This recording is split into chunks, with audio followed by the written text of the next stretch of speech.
When he rescued a moose, this man did not expect to make a surprising discovery a year later.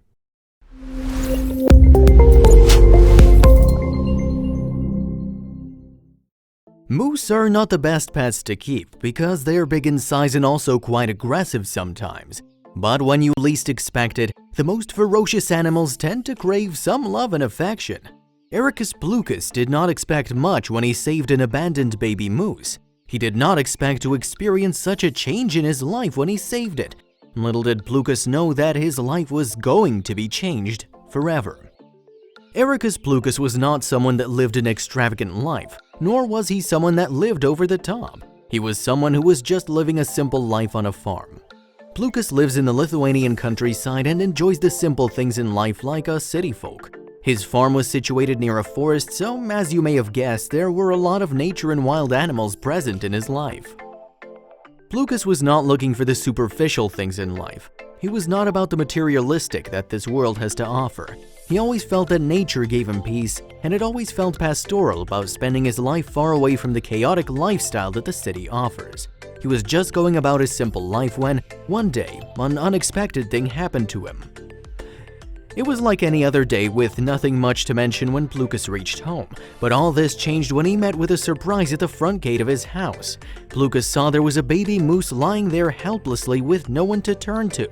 He rubbed his eyes to see if he was hallucinating or not, but got closer to realize he wasn't dreaming at all, that the baby moose was in fact right there. So in his head there were many assumptions running around. He was sure that this moose must have probably reached his farm and was actually from the forest nearby. However, there was something that didn't seem right to Plucas. He sensed there was something wrong. When he went closer to inspect the moose, he found the reason. Just imagine how shocked you'd be if you saw a baby moose lying right there in front of your house. It was indeed shocking for Plucas to discover this. After he realized the baby moose was really there, he looked around and checked to see if the calf was alone or not. To Plucas, the calf's mother was somewhere around, but even after a while, there was no moose to be found. So as soon as Plucas saw that the calf was all alone, he decided to take a closer look. Plucas went closer to the moose and was very cautious as he didn't want to scare the little being. When he was near the baby moose, he could see that it was a female one that may have been just over 2 weeks or so.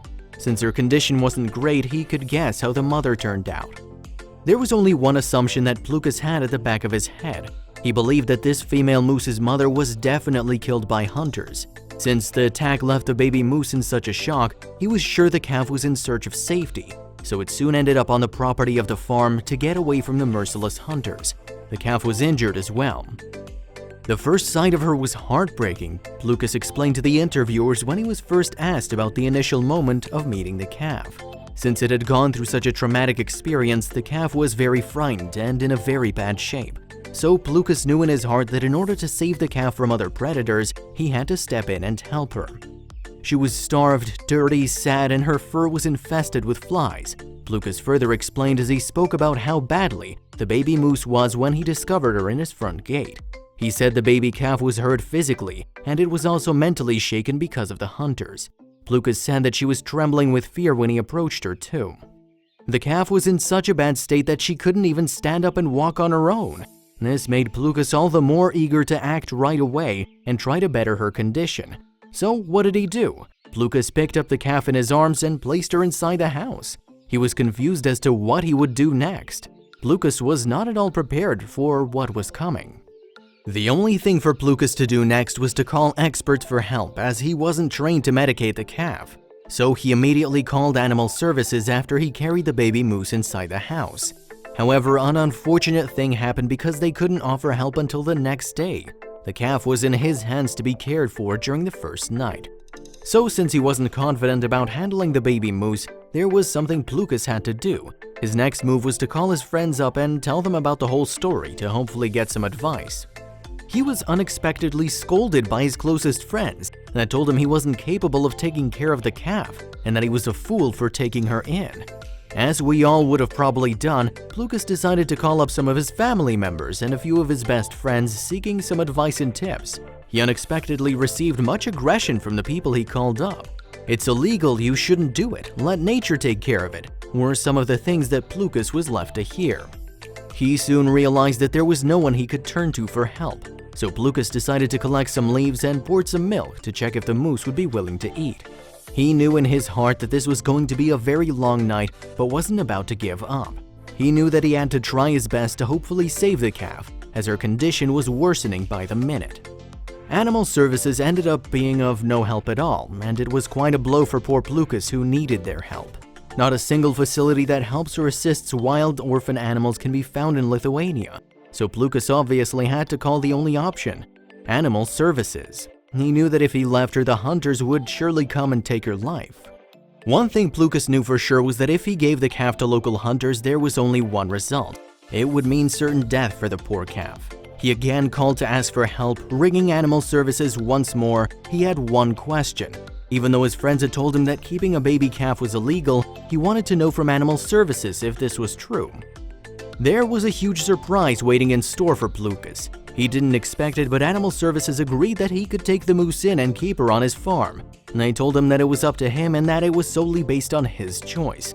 However, they did tell him that if he decided to keep her, it would automatically mean he was responsible for her. It was such exciting news for Plucas to hear. He decided to keep the female moose and even gave her the name Emma. As you may have already guessed, the first few weeks that he kept her was very challenging for Plucas. You could even compare the feeling to something like fatherhood. Emma needed constant attention and required to be fed after every hour. Plucas did all that he could to nurse Emma back to health. He really was the perfect owner and dad for Emma, and so it came as no surprise to see that Emma was growing very attached to him. Every time he had to leave her, she would cry and beg him not to. He'd even sleep next to her in the barn or even in the open fields just to make her feel safe. As they were together most of the time, the bond between Emma and Plucas was getting very strong. Emma soon started to trust him, and it was clear that she was starting to feel safe. "She was afraid of everything but me," Plucas had even said. Emma was getting better and was now in a place where she felt safe. Plucas had to think of what the next step would be. Emma started to show progress, and in due time, Plucas felt that she needed to get introduced to the forest because that was where she ultimately belonged. Emma was initially very scared of the forest and was apprehensive about entering, but Plucas assisted her and even helped her find food. He wanted her to get closer to nature and get connected to it. Emma grew bigger and became more comfortable in the forest. She'd often roam about for hours unattended in the forest nearby. This would then leave Plucas to get a little tensed, worried if she'd forget her home. "I remember those first nights she didn't come home," Plucas explained. "Oh, I barely slept. But she grew up. I had to get over it. After all, it was my goal from the very beginning." Emma had fully grown up and stayed permanently in the forest, but this did not mean that Plucas was forgotten. She still came to see him every day. She'd come to play and spend some time with Plucas every day, and Plucas would always keep some treats with him to give to Emma. However, there was a huge surprise that Emma was still going to give Plucas. Emma wasn't fond of other humans except him for obvious reasons. "To me, she's gentle and loving. She's very careful when we're playing so she wouldn't hurt me," explains Plucas. Even though she'd grown up to be a mature moose, there was still a huge problem in her way: the local hunters. Plucas has to plan something to keep her safe. Even though seeing Emma roam about in the forest was thrilling, Plucas feared Emma would turn out like her mother. He didn't want to lose her but couldn't keep her with him. Plucas decided to put the hunters on his side and invited them over. "I had some hunters over for them to see her not as just a nice warm steak with potatoes and vegetables, but as a very intelligent and loving animal," Plucas said. Plucas's plan succeeded after the hunters saw his connection with Emma. The hunters ended up promising to not hunt Emma, and some even claimed they'd stop hunting moose altogether. Plucas felt like he achieved something after hearing that some hunters would completely stop. He was over the moon to hear this, and just then, Emma came with a huge surprise.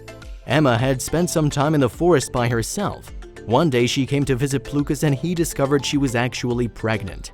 It was such good news to see she was fitting in well with the other moose in the wild. In Plucas's words, "I'm her world now and she's mine. Sometimes I wonder, was it me who saved her, or is it the other way around?"